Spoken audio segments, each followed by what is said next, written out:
Hello everyone, I am Pooja and welcome back to my channel. जैसा कि आपको पता है जुलाई मंथ कंप्लीट हो चुका है और जुलाई मंथ के मंथली कंपाइलेशन पे हम डिस्कशन कर रहे हैं। ये आपका सेकंड पार्ट है। इसके पहले हम लोगों ने इंपॉर्टेंट डेज एंड थीम्स को कवर किया था। मैं कुछ सिलेक्टिव पार्ट्स को ही वाईटी पे कवर करूंगी, रिमेनिंग बातें आपको मैगजीन पे मिल जाएंगी। आप देख सकते हैं ये जुलाई 2024 की मंथली मैगजीन है, ठीक है, और अभी कंप्लीट नहीं हुई है। 10th ऑफ जुलाई में इसको लॉन्च कर दिया जाएगा। तो 10th ऑफ जुलाई में आप इसको डाउनलोड कर पाएंगे एप्लीकेशन से। प्ले स्टोर में आप जब जाएंगे तो पूजा जैन क्लासेस मेरा एप्लीकेशन अवेलेबल है, वहां पर आपको मैगजीन वाले सेक्शन में ये मैगजीन अवेलेबल हो जाएगी, तो आप इजीली डाउनलोड कर सकते हो। तो यहाँ पर आज हम बात करने वाले हैं जुलाई मंथ के सभी इंपॉर्टेंट अपॉइंटमेंट्स। और अपॉइंटमेंट से हर साल एग्जाम में क्वेश्चन तो आता ही है, चाहे आप किसी भी गवर्नमेंट एग्जाम की तैयारी कर रहे हो। तो सबसे पहले और सबसे इंपॉर्टेंट पर्सन जो है वो है सिडबी के नए चेयरमैन एंड मैनेजिंग डायरेक्टर। ठीक है, सिडबी क्या होता है? सिडबी का मतलब है small industry development bank of India, और सिडबी के नए chairman and managing director appoint हुए हैं मनोज मित्तल। इनका नाम है मनोज मित्तल। इन्हें अपॉइंट किया गया है सिडबी का नया चेयरमैन एंड मैनेजिंग डायरेक्टर, और ये रिप्लेस करने वाले हैं एस रमन को। ठीक है, 2 अप्रैल 1990 में 1990 में सिडबी का फॉर्मेशन हुआ था। सिडबी का काम स्मॉल बिजनेसेस और एमएसएमई को लोन प्रोवाइड करना होता है। ठीक है, सिडबी का हेडक्वार्टर आपको लखनऊ उत्तर प्रदेश में मिल जाएगा, और सिडबी आपका एक फाइनेंशियल इंस्टीट्यूट है जो कि ministry of finance government of India के अंदर ऑपरेट होता है। तो मनोज मित्तल को चेयरमैन बनाया गया है सिडबी का। अगला नाम आता है Vikram Misri. Vikram Misri appointed as a 35th foreign secretary of India. मतलब आप कह सकते हो कि भारत के विदेश सचिव बनाए गए हैं विक्रम मिस्री, और ये 35th नंबर के 35वें नंबर के फॉरेन सेक्रेटरी हैं। इन्होंने विनय मोहन क्वात्रा को सक्सीड किया है, रिप्लेस किया है, और 35th नंबर के फॉरेन सेक्रेटरी विक्रम मिस्री बन चुके हैं। ठीक है, इनका टेन्योर 15 जुलाई से स्टार्ट हुआ है। इसके पहले ये डिप्टी एनएसए भी रह चुके हैं। इसके पहले ये डिप्टी नेशनल सिक्योरिटी एडवाइजर की तरह भी इन्होंने काम किया है, और इंडिया के एम्बेसडर टू द चाइना भी रह चुके हैं। ठीक है, अब कुछ स्टैटिक बातें कर लेते हैं कि पहली फीमेल फॉरेन सेक्रेटरी कौन थी। तो आप देखेंगे पहली female foreign secretary of India थी कोकिला अय्यर, और ये 23rd नंबर की फॉरेन सेक्रेटरी थी हमारे देश की 2001 से लेकर 2002 के बीच में। अब यहाँ पर एक छोटी सी लिस्ट है जो इंपॉर्टेंट डिपार्टमेंट्स हैं उनके सेक्रेटरीज, जैसे कि रेवेन्यू सेक्रेटरी कौन है? संजय मल्होत्रा है। गिरधर अरमाने अक्सर न्यूज में रहते हैं क्योंकि ये मिनिस्ट्री ऑफ डिफेंस के या डिफेंस सेक्रेटरी आपको देखने को मिलेंगे। इकोनॉमी अफेयर सेक्रेटरी अजय सेठ है। फाइनेंस सेक्रेटरी वी सोमनाथन, और होम सेक्रेटरी अजय कुमार भल्ला आपको देखने को मिलेंगे। तो ये और अलग अलग डिपार्टमेंट्स के आपको सेक्रेटरी हमने देख लिए। एंड विक्रम मिस्री को अपॉइंट किया गया है 35th foreign secretary of India. ठीक, चलिए अगला जो नाम बहुत इंपॉर्टेंट है, हम बात करेंगे एन कलाई सेल्वी के बारे में। ये जो पिक्चर दिखाई दे रही है ये एन कलाई सेल्वी की है, और ये फर्स्ट फीमेल डायरेक्टर जनरल हैं। ठीक है, कहां पर? CSIR में, CSIR। तो इसलिए बहुत इंपॉर्टेंट है। जब सोमा मंडल न्यूज में थी तो सोमा मंडल से सेवरल टाइम एग्जाम में क्वेश्चन बने थे, तो ये क्वेश्चन मुझे लगता है किसी सेट में बन सकता है, वेरी इंपॉर्टेंट, क्योंकि पहली लेडी है जो डायरेक्टर जनरल है CSIR की। CSIR का मतलब council of scientific and industrial research होता है। ठीक है, और इनका टेन्योर अभी रिसेंटली 2 सालों के लिए बढ़ा दिया गया है। 2 years के लिए इनको एक्सटेंशन मिला है। ठीक है, इनका जो टेन्योर है वो 7 अगस्त 2024 में खत्म हो रहा है, और फिर फर्दर यहाँ पे कैबिनेट कमेटी ऑफ अपॉइंटमेंट ने इनके टेन्योर को 2 सालों के लिए बढ़ा दिया है। CSIR council of scientific and industrial research एक ऑटोनोमस बॉडी है जो कि 1942 में फॉर्म हुई थी, और इंडियन गवर्नमेंट की largest research and development organisation आपको देखने को मिल जाएगी। अगला इंपॉर्टेंट नाम आता है रवि अग्रवाल का, एंड रवि अग्रवाल को CBDT का चेयरमैन बनाया गया है। CBDT का मतलब central board of direct tax होता है। ठीक है, और central board of direct tax का नया चेयरमैन किसे बनाया गया है? तो आंसर हो जाएगा Ravi Agarwal. This is also a very important appointment, याद रखेंगे। रवि अग्रवाल CBDT के चेयरमैन बन गए हैं, और ये नितिन गुप्ता को रिप्लेस करने वाले हैं। CBDT एक अपेक्स बॉडी है हमारी कंट्री में जो कि इनकम टैक्स डिपार्टमेंट के अंदर काम करती है, और इनकम टैक्स या डायरेक्ट टैक्स को कलेक्ट करने का काम इनका होता है। CBDT को हेड करते हैं चेयरमैन, उसके अलावा 6 और मेंबर यहाँ पर होते हैं जिनकी रैंकिंग स्पेशल सेक्रेटरी के बराबर होती है। CBDT का फॉर्मेशन अंडर एक्ट हुआ था, एक रेवेन्यू एक्ट 1963 में पास किया गया था। तो आप कह सकते हो कि सीबीडीटी आपकी एक स्टैच्यूटरी बॉडी है, क्योंकि एक एक्ट के जरिए इसका फॉर्मेशन हुआ है। और सीबीडीटी डिपार्टमेंट ऑफ रेवेन्यू का पार्ट है, मतलब मिनिस्ट्री ऑफ फाइनेंस के अंदर सीबीडीटी ऑपरेट होती है। This is very very important appointment, क्योंकि हम बात कर रहे हैं हमारे देश के सबसे बड़े पब्लिक सेक्टर बैंक मतलब SBI, state bank of India के बारे में। सो स्टेट बैंक ऑफ इंडिया के 27वें नंबर के चेयरमैन बन गए हैं चल्ला श्रीनिवासन सेट्टी, और इन्होंने दिनेश कुमार खारा जी को सक्सीड किया है या रिप्लेस करने का काम किया है। क्योंकि एसबीआई की कुछ कंडीशंस होती हैं कि जो आपके चेयरमैन होते हैं उनका एज या अपर एज लिमिट 63 ईयर्स होना चाहिए। तो 63 ईयर्स को क्रॉस कर रहे हैं दिनेश कुमार खारा जी, तो इसलिए नए चेयरमैन एसबीआई के आपको देखने को मिल जाएंगे। फाइनेंशियल सर्विस इंस्टीट्यूशन ब्यूरो ने सिलेक्ट किया है चल्ला श्रीनिवासन सेट्टी को एज एसबीआई के 27वें नंबर के चेयरमैन। वेरी इंपॉर्टेंट नाम है, आप इसको थोड़ा सा याद रखने वाले हैं। चलिए, अब यहाँ पर अगली जो पोजीशन है वो पहली बार फिल की जा रही है। आप लोग ने एनएसए के बारे में, मतलब नेशनल सिक्योरिटी एडवाइजर के बारे में सुना होगा, जो कि अजीत डोभाल हैं। अब हमारे पास 2 डिप्टी एनएसए भी हैं, 2 डिप्टी एनएसए भी आपको देखने को मिल जाएंगे। कौन कौन? एक तो टीवी रविचंद्रन है, टीवी रविचंद्रन और पवन कपूर। टीवी रविचंद्रन और पवन कपूर आपके पास 2 डिप्टी एनएसए हैं। इसके अलावा एक और पोजीशन होती है एडिशनल एनएसए। क्या पोजीशन होती है? Additional NSA. अभी तक ये पोजीशन तो बहुत लंबे समय से थी, लेकिन हमेशा से वेकेंट थी, खाली थी, कभी इस पोजीशन पे कोई भी अपॉइंटमेंट नहीं हुआ। तो पहली बार यहाँ पर एडिशनल एनएसए की अपॉइंटमेंट हुई है। और कौन बन गए हैं एडिशनल एनएसए? तो आंसर हो जाएगा राजेंद्र खन्ना बन गए हैं। एंड राजेंद्र खन्ना रॉ के चीफ रह चुके हैं। Former research and analysis wing मतलब रॉ चीफ राजेंद्र खन्ना को रिसेंटली प्रमोट किया गया है as a additional national security adviser. पहले डिप्टी एनएसए थे, अब इनको प्रमोट करके बना दिया गया है एडिशनल एनएसए। तो पहली बार इस वैकेंसी को फिल किया जा रहा है, इसलिए आपको राजेंद्र खन्ना का नाम याद रखना है। फिर एक छोटी सी लिस्ट मैंने आपको मैगजीन में भी प्रोवाइड की हुई है।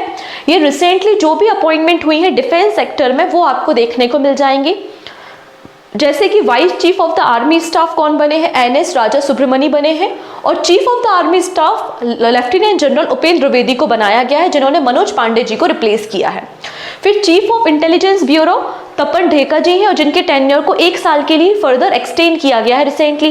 पहली female helicopter pilot Anamika B Rajeev है। और एडिशनल डायरेक्टर सीबीआई में आपको AVY कृष्णा और एन वेणुगोपाल देखने को मिलेंगे। तो एक छोटी सी लिस्ट है आपके रिवीजन करने के लिए। नेक्स्ट है धीरेंद्र ओझा, जो कि गवर्नमेंट के स्पोक पर्सन है।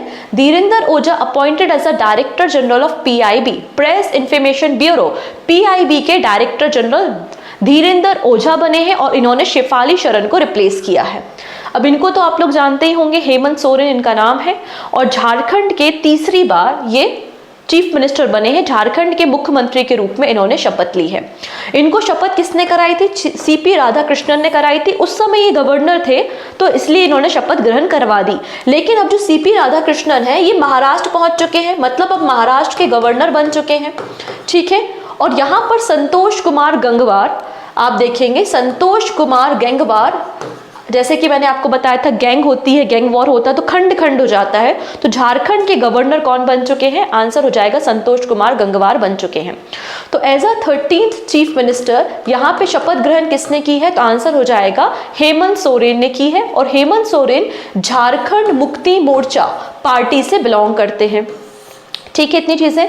झारखंड राज्य का फॉर्मेशन 2000 में 15 नवंबर को हुआ था, और 28 नंबर का स्टेट बना था बिहार से सेपरेट होकर झारखंड राज्य।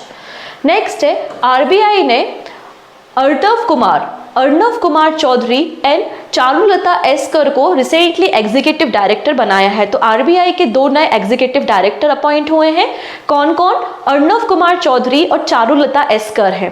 इनको अलग अलग डिपार्टमेंट दिए गए हैं। जैसे कि अगर हम बात करते हैं अर्णव कुमार जी के बारे में, तो इनको deposit insurance and credit guarantee corporation, foreign exchange department और इंटरनेशनल डिपार्टमेंट दिया गया है। सिमिलर यहाँ पे चारुलता जी को department of communication, human resource management and other department दिए गए हैं। हमें इनके डिपार्टमेंट याद नहीं करने हैं, बस आपको याद रखना है कि 2 नए एग्जीक्यूटिव डायरेक्टर RBI में अपॉइंट हुए हैं, अर्णव कुमार चौधरी और चारुलता एस्कर। नेक्स्ट बात करते हैं BN गंगाधर। ठीक है, BN Gangadhar appointed as the chairman of national medical commission. National medical commission के चेयरमैन गंगाधर बन गए हैं, ये गंगाधर जी हैं, गंगाधर ही शक्तिमान वाले गंगाधर हैं ये, ठीक है, आप याद रख लीजिएगा। मेडिकल कमीशन के नए चेयरमैन बनाया गया है, ठीक है। इन्होंने रिसेंटली इनकी अपॉइंटमेंट हुई है। इसके पहले ये फॉर्मर डायरेक्टर थे निम्हांस के, और निम्हांस भी न्यूज़ में था क्योंकि निम्हांस को, जो कि मेंटल हेल्थ इंस्टीट्यूट है बेंगलुरु में, और निम्हांस को यहाँ पर नेल्सन मंडेला अवार्ड भी दिया गया था हेल्थ केयर सेक्टर को प्रमोट करने के लिए, राइट। तो इसके पहले आप फॉर्मर डायरेक्टर रह चुके हैं डॉक्टर गंगाधर, और रिसेंटली डॉक्टर BN गंगाधर को नेशनल मेडिकल कमीशन का चेयरमैन बनाया गया है। इसके अलावा डॉक्टर संजय बहरी, इनको प्रेसिडेंट बनाया गया है medical assessment and rating board का। इनकी अपॉइंटमेंट 4 सालों के लिए हुए हैं, 4 इयर्स या फिर 70 इयर्स, जो भी पहले हो जाए। अब ये है गोविंद सिंह, और इनको रीअपॉइंट किया गया है as a MD and CEO of Utkarsh small finance bank, ठीक है। तो उत्कर्ष स्मॉल फाइनेंस बैंक के MD एंड CEO वापस से रिजर्व बैंक ऑफ इंडिया ने अपॉइंट किसे किया है? आंसर हो जाएगा गोविंद सिंह को किया है। इनका टेन्योर, मतलब जो नया वाला टेन्योर है, वो 21 सितंबर से स्टार्ट होगा। नेक्स्ट बात करेंगे, ये कौन है? Ex CJI chief justice of India UU Lalit, इन्हें हेड ऑफ द कमेटी बनाया गया था appointment of the vice chancellor in the Bengal. तो लंबे समय से एक डिस्प्यूट चल रहा था वाइस चांसलर और गवर्नमेंट ऑफ वेस्ट बंगाल के बीच में, तो उस डिस्प्यूट को रिजॉल्व करने के लिए यहाँ पे सुप्रीम कोर्ट ने अपॉइंट की थी एक कमेटी बनाई थी जिसको हेड कर रहे थे एक्स CJI UU ललित, और यहाँ पर अब वाइस चांसलर की अपॉइंटमेंट की जाएगी बंगाल की यूनिवर्सिटीज में। नेक्स्ट है 16 finance commission constitute 5 member advisory council. अब देखेंगे जो आपका 16 फाइनेंस कमीशन है, हम सभी को पता है कि आपका जो 15 नंबर का फाइनेंस कमीशन है, सो 15 नंबर के फाइनेंस कमीशन को हेड कौन कर रहा है? NK सिंह कर रहे हैं। सिमिलर यहाँ पे जो 16 नंबर का फाइनेंस कमीशन है, इसके हेड या चेयरमैन कौन है? तो डॉक्टर अरविंद पनगड़िया जी हैं, ठीक है। अब इन्होंने एक 5 मेंबर की एडवाइजरी काउंसिल बनाई है जिसमें आपको 5 लोग देखने को मिलेंगे। Economist DK Srivastava, Poonam Gupta, Pranjal Bhandari, Rahul Bajirao and the Neelkanth Mishra, ठीक है। ये एडवाइजरी कमेटी क्या करेगी? एडवाइस करेगी 16 फाइनेंस कमीशन को किस तरीके से आपको टैक्स का डिस्ट्रीब्यूशन करना है स्टेट गवर्नमेंट और सेंट्रल गवर्नमेंट के बीच में। इसके अलावा स्टेट्स को भी कितना कितना ग्रांट देना है, स्टेट के बीच में टैक्सेस का डिस्ट्रीब्यूशन कैसे किया जाना चाहिए, इमरजेंसी फंड में कितना पैसा आना चाहिए, तो वो सारी चीजें जो टर्म्स ऑफ रेफरेंसेस होती हैं उसको रिकमेंड करने का काम ये एडवाइजरी पैनल करेगा, ठीक है। इसलिए इसको बनाया गया है रिसेंटली, और यहाँ पे डॉक्टर पूनम गुप्ता ये आपकी कन्वेनर होंगी एडवाइजरी काउंसिल की, मतलब जो मीटिंग को कंडक्ट कराएंगे टाइम टू टाइम। नेक्स्ट बात करेंगे रजत शर्मा जी के बारे में। हमें पता है ये चेयरमैन है और एडिटर इन चीफ है इंडिया टीवी ग्रुप के। इनको recently news broadcaster and digital association का प्रेसिडेंट बनाया गया है। ये लार्जेस्ट ऑर्गेनाइजेशन है हमारे देश में, जो मीडिया हाउसेज हैं उसकी largest organisation news broadcaster and digital association है, और इसके प्रेसिडेंट रजत शर्मा जी को बनाया गया है। इस बॉडी का फॉर्मेशन 2007 में न्यू दिल्ली में हुआ था। नेक्स्ट बात करेंगे BSNL, भारत संचार निगम लिमिटेड के नए CMD अपॉइंट हुए हैं रॉबर्ट J. रवि। ये है रॉबर्ट J. रवि, जिनको रिसेंटली नया चेयरमैन एंड मैनेजिंग डायरेक्टर बनाया गया है BSNL का, ठीक है। और इनका टेन्योर 15 जुलाई से स्टार्ट हुआ है। नेक्स्ट बात करेंगे पेटीएम पेमेंट बैंक के बारे में। So Paytm payment bank appointed Arun Bansal as a new CEO। तो यहाँ पे पेटीएम पेमेंट बैंक सब्सिडरी है 197 कम्युनिकेशन की, और इसमें रिसेंटली अरुण कुमार बंसल को managing director and chief executive officer appoint किया है, और इन्होंने सुरिंदर चावला को रिप्लेस किया है जिनका रिटायरमेंट जून मंथ में हो गया था। अब देखेंगे सेंट्रल गवर्नमेंट ने जो नीति आयोग हमारा थिंक टैंक है उसको रिकॉन्स्टिट्यूट किया है। रिकॉन्स्टिट्यूट किया है मतलब यहाँ पर जो आपके NDA अलायंस है उसके कुछ नए मिनिस्टर्स को इंक्लूड किया है नीति आयोग में, ठीक है। तो हम कुछ बेसिक बातें यहाँ पे देख लेते हैं कौन कौन से नए मेंबर्स हैं और क्या सारी बातें हो रही हैं। तो centre has reconstituted the NITI Aayog with 15 union minister including those from the NDA align and the 4 full time member being a part of the government think tank. तो हमें ये 4 जो फुल टाइम मेंबर्स हैं इनको याद रखना है, हमें 15 यूनियन मिनिस्टर्स को याद नहीं रखना है जो इस थिंक टैंक के पार्ट बन गए हैं। कोई नहीं पूछेगा, हाँ बस इतना याद रखना कि 15 यूनियन मिनिस्टर है जो कि नीति आयोग के पार्ट है, 4 फुल टाइम मेंबर्स हैं और कुछ स्पेशल इन्विटीज भी होते हैं जो गवर्नमेंट ऑफ इंडिया के द्वारा इन्वाइट किए जाते हैं। इसके अलावा चेयरमैन होते हैं, वाइस चेयरमैन होते हैं और CEO होते हैं नीति आयोग के। नीति आयोग का फॉर्मेशन 2015 में हुआ था जैसा कि हम सभी को पता है। तो PM मोदी या जो भी प्राइम मिनिस्टर होते हैं वो आपको पता है चेयरमैन होते हैं, तो चेयरमैन PM मोदी है। सुमन के बैरी आपको वाइस चेयरमैन देखने को मिल जाएंगे। ठीक है, वाइस चेयरमैन की भी जो अपॉइंटमेंट करते हैं वो प्राइम मिनिस्टर ही करते हैं और इनकी जो रैंकिंग होती है वो कैबिनेट मिनिस्टर की रैंकिंग होती है। तो याद रखेंगे, वाइस चेयरमैन जो नीति आयोग के होते हैं उनकी रेटिंग क्या होती है, उनकी रैंकिंग कैबिनेट मिनिस्टर के इक्विवेलेंट होती है। इसके अलावा फुल टाइम मेंबर, तो 4 आपको यहाँ पे फुल टाइम मेंबर्स देखने को मिलेंगे जिनकी रैंक क्या है, मिनिस्टर ऑफ स्टेट की रैंक आपको देखने को मिलती है। तो क्वेश्चन बन सकता है कि जो नीति आयोग में फुल टाइम मेंबर्स होते हैं उनकी क्या रैंकिंग है, तो मिनिस्टर ऑफ स्टेट की रैंकिंग होगी। अगर हम फुल टाइम मेंबर्स देखें तो आपको 4 इंपॉर्टेंट फुल टाइम मेंबर्स देखने को मिलेंगे और कोशिश कीजिएगा इन चारों के नाम याद रखने की। VK. Saraswat, Ramesh Chandra, doctor VK. Paul और अरविंद विरमानी। तो ये 4 आपके फुल टाइम मेंबर्स अपॉइंट किए गए हैं और इनकी रैंकिंग क्या है, मिनिस्टर ऑफ स्टेट की रैंकिंग होती है। नेक्स्ट होते हैं यहाँ पे चीफ एग्जीक्यूटिव ऑफिसर जिनको हम सीईओ कहते हैं और इसकी अपॉइंटमेंट भी प्राइम मिनिस्टर के द्वारा की जाती है जिनका टेन्योर फिक्स्ड होता है और इनकी जो रेटिंग या रैंकिंग होती है वो सेक्रेटरी के बराबर होती है, सचिव, जैसे कि अभी हमने फॉरेन सेक्रेटरी देखे थे ना, सिमिलर सेक्रेटरी के इक्विवेलेंट इनकी रेटिंग होती है। तो वीवीआर सुब्रमण्यम यहाँ पर सीईओ है, वीवीआर सुब्रमण्यम आपको सीईओ देखने को मिल जाएंगे नीति आयोग में। तो पार्ट टाइम मेंबर्स भी अपॉइंट होते हैं, मैक्सिमम 2 यहाँ पे पार्ट टाइम मेंबर्स को भी हायर किया जाता है बाय द प्राइम मिनिस्टर। इसके अलावा कुछ एक्स ऑफिसो मेंबर होते हैं और मैक्सिमम जो एक्स ऑफिसो मेंबर होते हैं वो 4 होते हैं जो कि आपकी काउंसिल ऑफ यूनियन जो मिनिस्टर की काउंसिल होती है उससे हायर किए जाते हैं बाय द प्राइम मिनिस्टर। ठीक है, तो यहाँ पर जो एक्स ऑफिसो मेंबर हैं वो आप देख सकते हैं 4 मेंबर से, राजनाथ सिंह जो डिफेंस मिनिस्ट्री को संभालते हैं, अमित शाह जो मिनिस्ट्री ऑफ होम अफेयर्स को संभालते हैं, शिवराज सिंह चौहान जो ministry of agriculture and farmer welfare को संभालते हैं और निर्मला सीतारमण जो कि मिनिस्ट्री ऑफ फाइनेंस को संभालती है। तो ये 4 आपको एक्स ऑफिसो मेंबर्स देखने को मिल जाएंगे। सो कंपोजिशन हमें क्लियर हो चुका है। कंपोजिशन में नीति आयोग में सभी राज्यों के जो भी चीफ मिनिस्टर हैं, ठीक है, सभी राज्यों के चीफ मिनिस्टर यहाँ पर इन्वॉल्व होते हैं और अगर यूनियन टेरिटरी है तो यूनियन टेरिटरी के लेफ्टिनेंट गवर्नर या फिर एडमिनिस्ट्रेटर इन्वॉल्व होते हैं नीति आयोग की गवर्निंग काउंसिल में। इसके अलावा chairman, vice chairman, full time member, part time member, special invitees और आपका यहाँ पे सीईओ, ये सारे लोग मेंबर होते हैं नीति आयोग के। डन इतनी चीजें।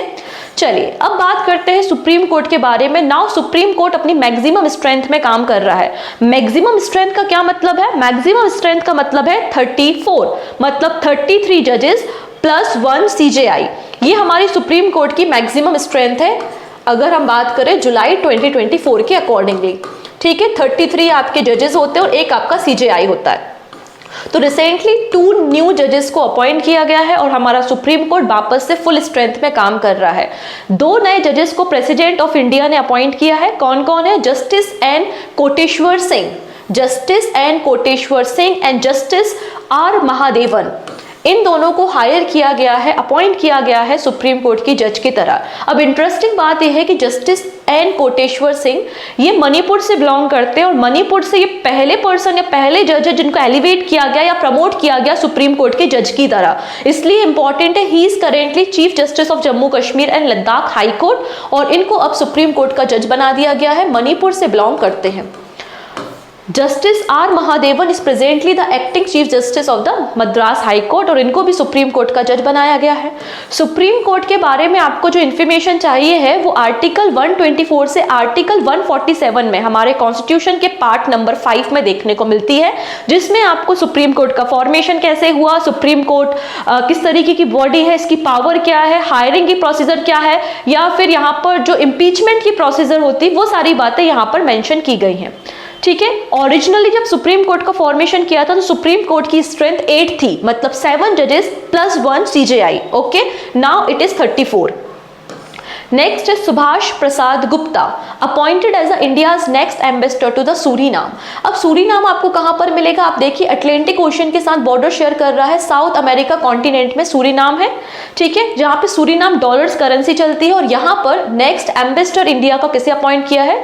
सुभाष प्रसाद गुप्ता को अपॉइंट किया गया है।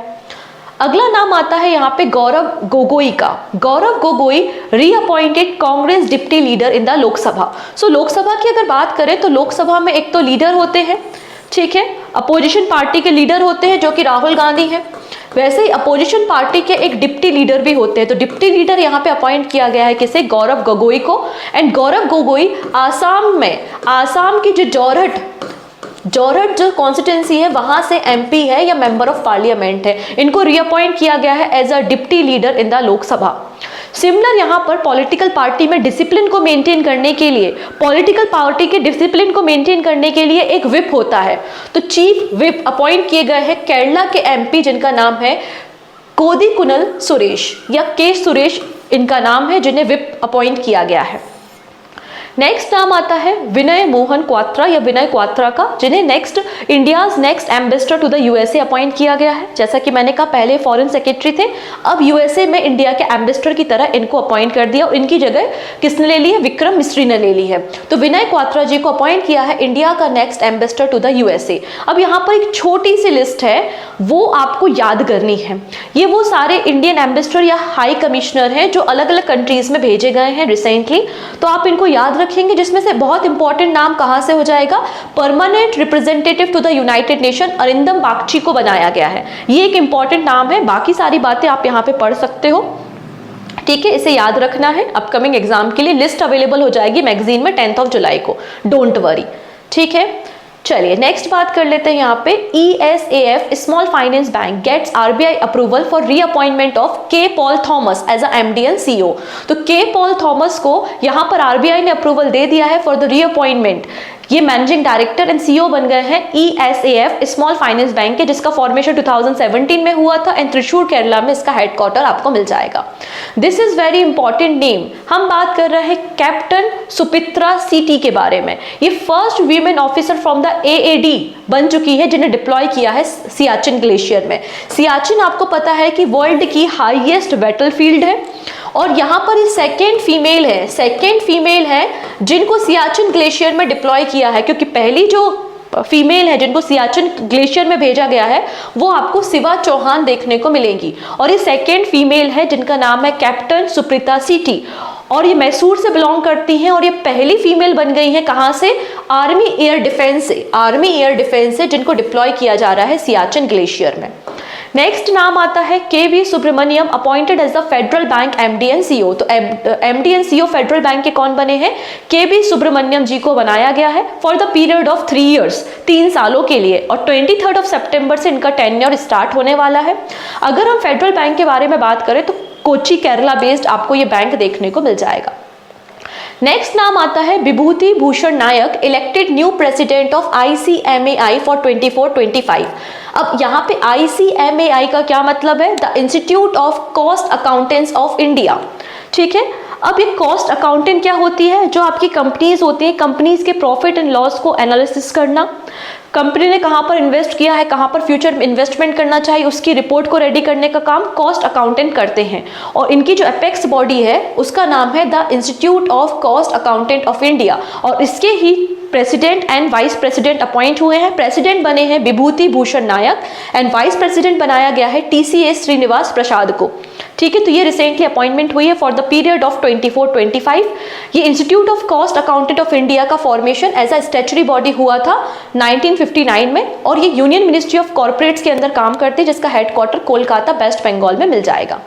नेक्स्ट नाम आता है यहाँ पर Ajinkya Nayak, elected as the youngest MCA president. मतलब आपका जो मुंबई क्रिकेट एसोसिएशन है, तो मुंबई क्रिकेट एसोसिएशन के यंगेस्ट प्रेसिडेंट बनाए गए हैं अजिंक्य नायक, जिनकी एज केवल 37 ईयर्स की है, और इन्होंने अमोल काले को रिप्लेस किया जिनकी रिसेंटली सडन डेथ हो गई।